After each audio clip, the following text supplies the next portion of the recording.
Fratelli Tutti du pape François, suite. Une gratuité qui accueille. Numéro 139. Cependant, je ne voudrais pas limiter cette approche à un genre d'utilitarisme. La gratuité existe. C'est la capacité de faire certaines choses uniquement parce qu'elles sont bonnes en elles-mêmes, sans attendre aucun résultat positif, sans attendre immédiatement quelque chose en retour.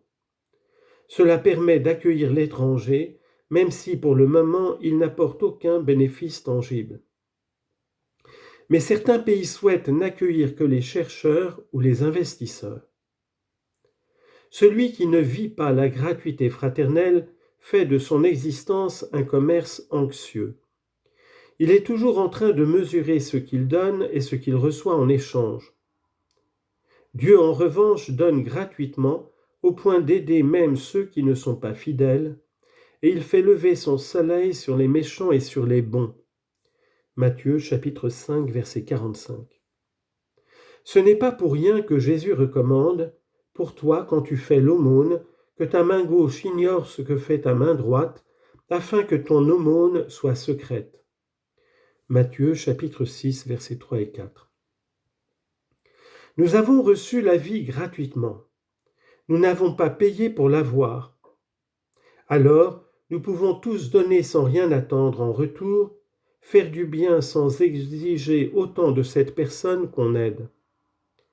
C'est ce que Jésus disait à ses disciples, « Vous avez reçu gratuitement, donnez gratuitement. » Matthieu chapitre 10, verset 8. La vraie qualité des différents pays du monde se mesure par cette capacité de penser non seulement comme pays, mais aussi comme famille humaine, et cela se prouve particulièrement dans les moments critiques. Les nationalismes fondés sur le repli sur soi traduisent en définitive cette incapacité de gratuité. L'erreur de croire qu'on peut se développer à côté de la ruine des autres et qu'en se fermant aux autres on est mieux protégé. Le migrant est vu comme un usurpateur qui n'offre rien. Ainsi, on arrive à penser naïvement que les pauvres sont dangereux ou inutiles et que les puissants sont de généreux bienfaiteurs. Seule une culture sociale et politique qui prend en compte l'accueil gratuit pourra avoir de l'avenir. Local et universel. Il convient de rappeler qu'entre la globalisation et la localisation se produit aussi une tension. Il faut prêter attention à la dimension globale pour ne pas tomber dans une mesquinerie quotidienne.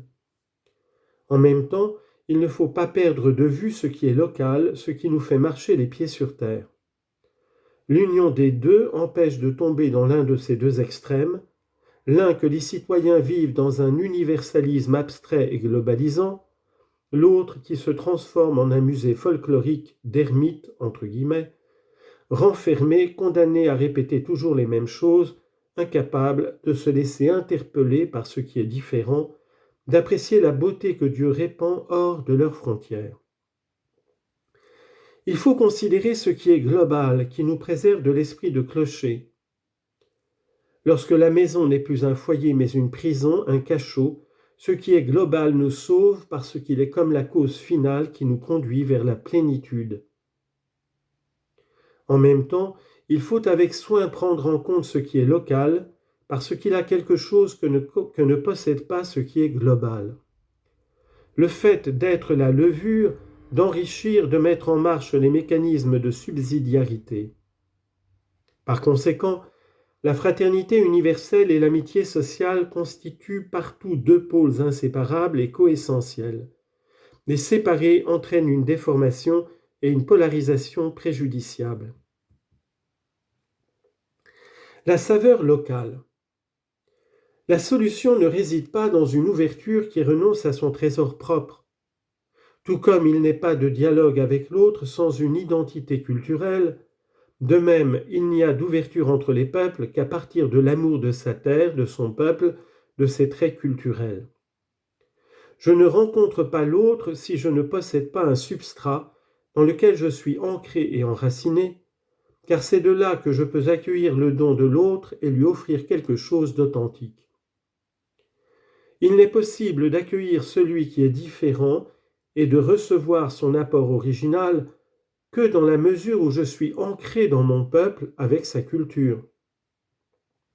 Chacun aime et prend soin de sa terre avec une attention particulière et se soucie de son pays, tout comme chacun doit aimer et prendre soin de sa maison pour qu'elle ne s'écroule pas, car les voisins ne le feront pas.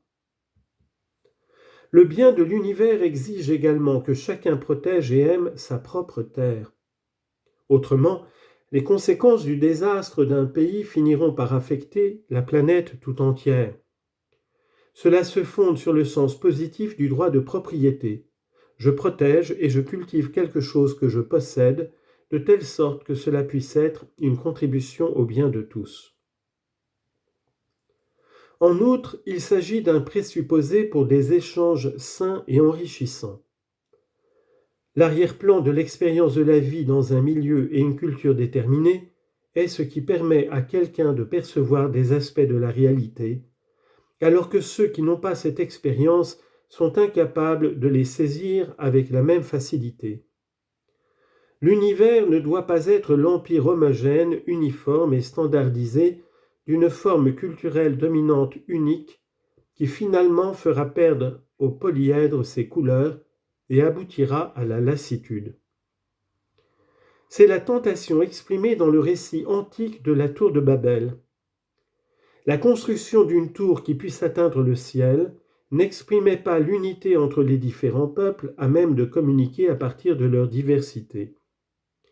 C'était plutôt une tentative mal avisée, née de l'orgueil et de l'ambition, de créer une unité différente de celle voulue par Dieu dans son plan providentiel pour les nations. Genèse chapitre 11, versets 1 à 9. Il y a une fausse ouverture à l'universel procédant de la superficialité vide de celui qui n'est pas capable de pénétrer à fond les réalités de sa patrie, ou bien de celui qui nourrit un ressentiment qu'il n'a pas surmonté envers son peuple. Dans tous les cas, il faut toujours élargir le regard pour reconnaître un bien plus grand qui sera bénéfique à tous. Mais il convient de le faire sans s'évader, sans se déraciner. Il est nécessaire d'enfoncer ses racines dans la terre fertile et dans l'histoire de son propre lieu qui est un don de Dieu. On travaille sur ce qui est petit avec ce qui est proche, mais dans une perspective plus large. Ce n'est ni la sphère globale qui annihile, ni la partialité isolée qui rend stérile. C'est le polyèdre, où en même temps que chacun est respecté dans sa valeur, le tout est plus que la partie et aussi plus que la simple somme de celle-ci. L'horizon universel. Les narcissismes obsédés par le particularisme local ne sont pas un amour sain de son peuple et de sa culture. Ils cachent un esprit étriqué qui, à cause d'une certaine insécurité et par peur de l'autre, préfère créer des remparts pour se protéger. Or, il n'est pas possible d'être local de manière saine sans une ouverture sincère et avenante à l'universel, sans se laisser interpeller par ce qui se passe ailleurs, sans se laisser enrichir par d'autres cultures, ou sans se solidariser avec les drames des autres peuples. Ce particularisme local se recroqueville d'une manière obsessive sur quelques idées, coutumes et sécurités, incapable d'admiration devant la multitude de possibilités et de beautés que le monde tout entier offre, et dépourvu d'une solidarité authentique et généreuse.